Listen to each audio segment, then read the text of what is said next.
speaking of having this might be a really big, broad of a stretch, but like a tight-knit group of people, I guess now we can get into our film discussion segment. So definitely, man. Anyone who is just tuning in for the first time, the gist of it is I had a show on my channel previously where I'd recommend a bunch of movies that got flagged by copyright all the time because I would show footage, and I hated the sound of my voice reading a script because it just sounds so jilted and terrible, but I still wanted to do movie discussion, so here we are. So every episode, the guest recommends me a movie, I recommend them a movie, we discuss. So the movie that Josh recommended me was Salt Lake City Punk, which I had heard nothing about before you told me about it, and I watched the trailer, and I was like, this looks like something special. So yeah, man. I guess we'll start with non-spoilers first, but tell us a little bit about Salt Lake City Punk. So first, I'll say this right now. The first and only like reason I recommended that was because I wanted you to see who the lead character in this was going to be,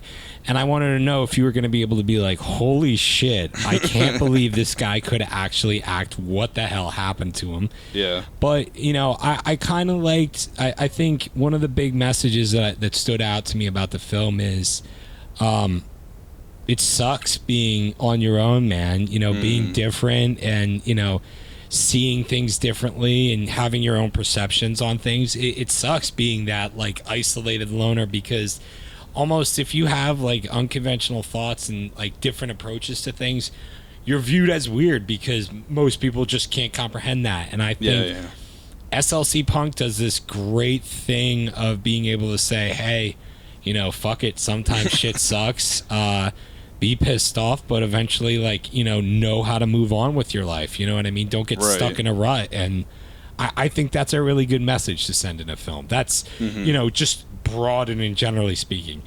The whole like, you know, where he goes off on his rants, where he just talks, it's incredible. And I'm curious to think where his career would have gone if he wasn't fucking Shaggy from Scooby-Doo in I think that's movie. like all he's doing these days is he does the voice of Shaggy, and that's it. Dude. Because I did a little bit of reading about this movie. They did a sequel. I haven't seen it. I don't know anything about it. Called Punk's Dead. Either.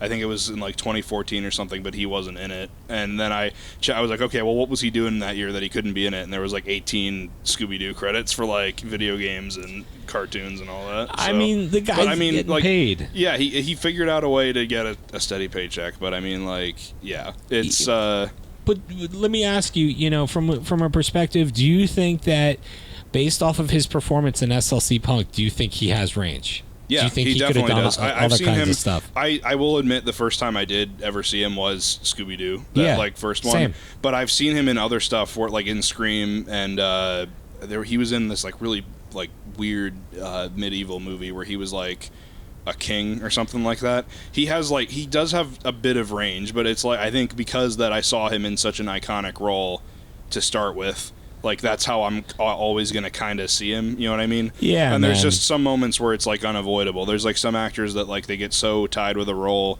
that it's, like, really hard to separate. Yeah, it's hard to separate, but he does have a lot of range. It was very impressive. He could really deliver, man. Like, you know, it's really unique to be able to see these actors really make you, like, feel their perspective. You know, there's all these people who could be like, oh, wow, like, you know, he's so funny. Oh, wow, like, this guy's awesome. He's such, like, a heartthrob, or this chick's gorgeous, or whatever.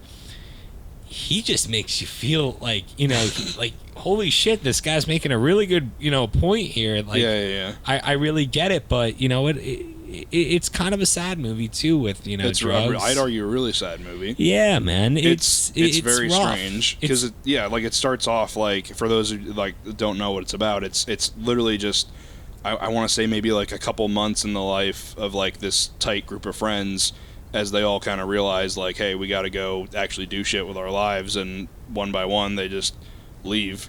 But what I was really impressed by was, like, the first half hour is just like, here, let's go down the line and like introduce each person and get to know them and like what their personality, like the foreign guy.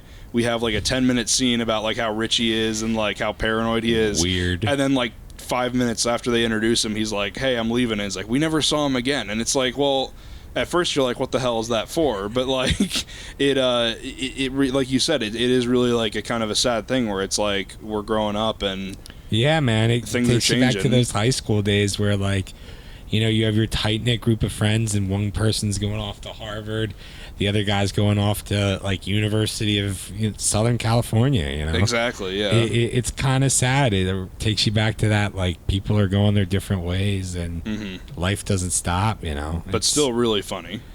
Hilarious movie. Really funny, man. Definitely really funny, but I thought it was a great film, man. Great overall message. I'm really big on, you know, films having good messages and context to them. Anyone could shoot something that looks good.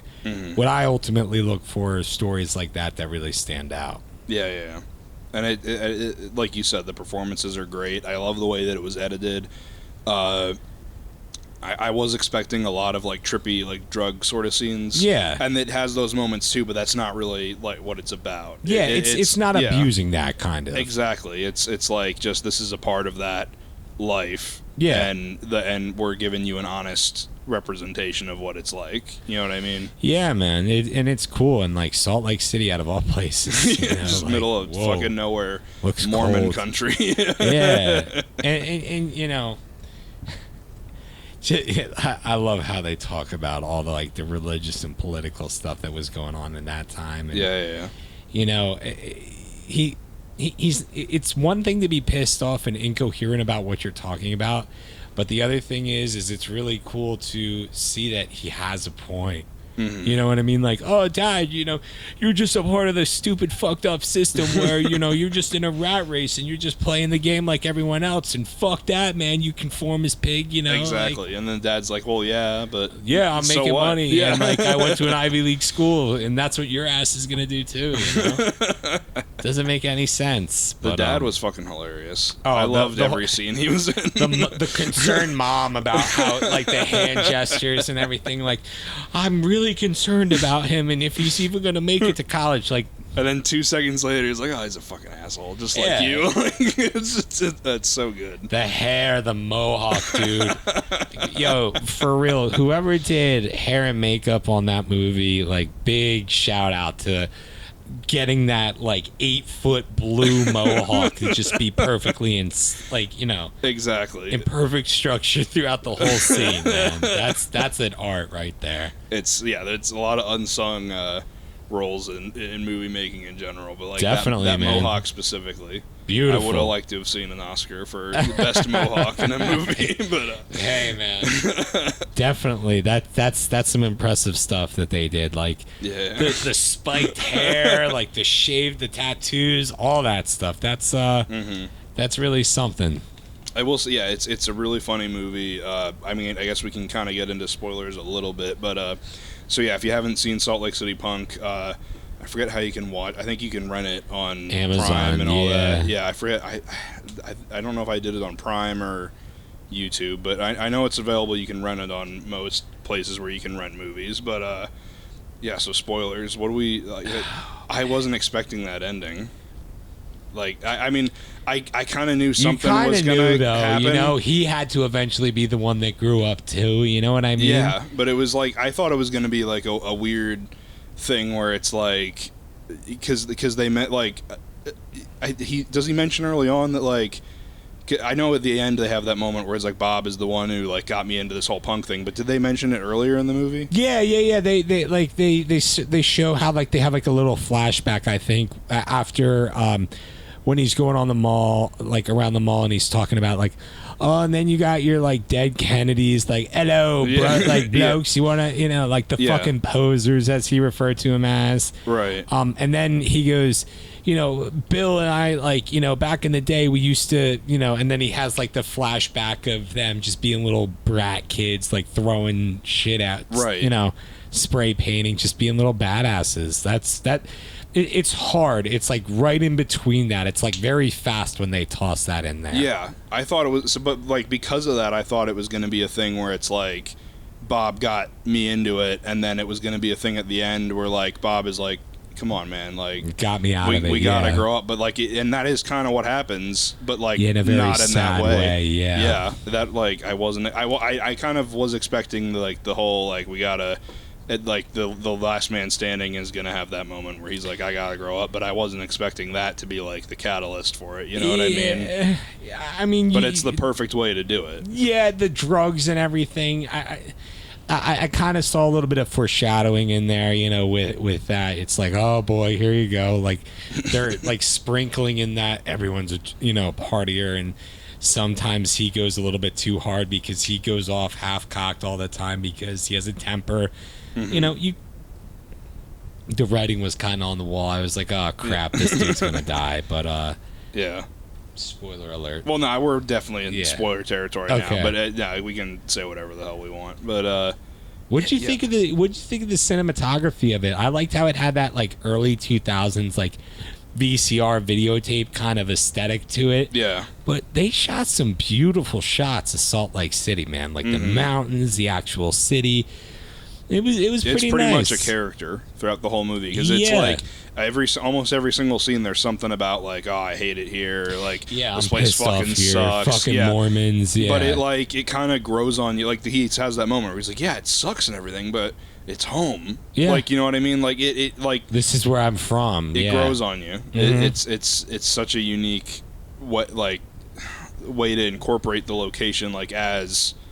Like I said, almost like a character. Mm-hmm. But to answer what you said about the cinematography, it does have that kind of like home video kind of feel to it. Friday night, exactly. Yeah, and I mean, I'm sure that's partly because it's like 1998 when it comes out, but it's like I did kind of get that feel where, like, especially the party scenes, it does honestly feel like. The guy is just there with like a VHS camera following Matthew Lillard around as he's like introducing all the people individually, you know, like drug dealer. I love that scene so much. I love when they go over to his house and they get all paranoid because they thought that like they stole drugs from him and everything, and he pulls a gun and he goes all. Like, it was funny, and then he's like, "Oh, I'm sorry. Like, I'm just kidding. Yeah, like bye. I go on a trip now." Like, I like how that whole conversation between like I forget the guy's name, but the foreign guy and Matthew Lillard is like almost one seamless take where he's talking about the plane crash. That was really impressive. I forget his name too, but like it was something weird. But whoever, let me look up this guy's name real quick. Yeah, it's such a. I mean, like, it's not terribly impressive because it is like they're just kind of sitting at that like kitchen island talking, but like the range of emotion that they both go through, where like the foreign guy goes from paranoid to angry to like.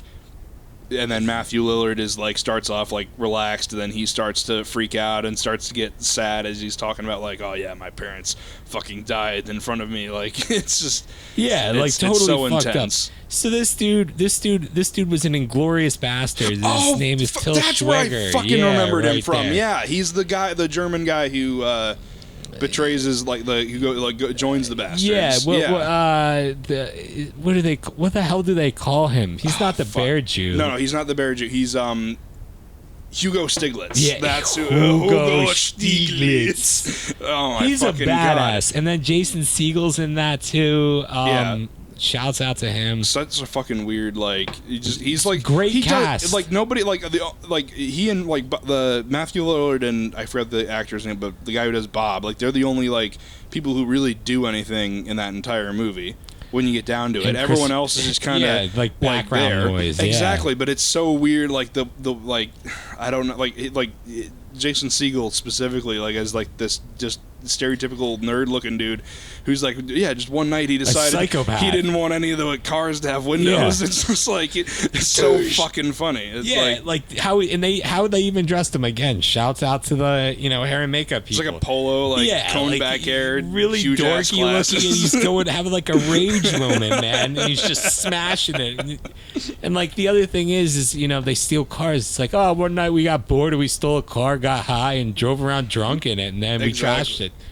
Great story. Like that reminds me too is like I love the moments where like everyone's high and they do this great thing where like you'll hear the beginning of a conversation and then they'll fade to like maybe 20 minutes later in the conversation and they're talking about something completely fucking different, and then they do that maybe like 3 or 4 times Yeah. Like the scene, especially where they have like the hookah and they're down in the basement. The scene you mentioned in the car, where it's like, and Reagan, man, like he only has one testicle, and we go from there to like we got to get rid of this car, and it's so like. Helter skelter, man. Exactly, but it makes you feel like you're in that situation too. Yeah, like, you feel baked with them. Exactly, yeah. Well, I mean, regardless of if you've ever done drugs, like you kind of, you can all identify with that moment where it's like we're just hanging out with our friends, and we're shooting the shit for hours, and we go from such a weird fucking point A to like an even more ridiculous point B. It's man. It's so fun. It's great. It ties into like that hyper realism thing that you mentioned in a really unique way. Love those movies, man. They're great films.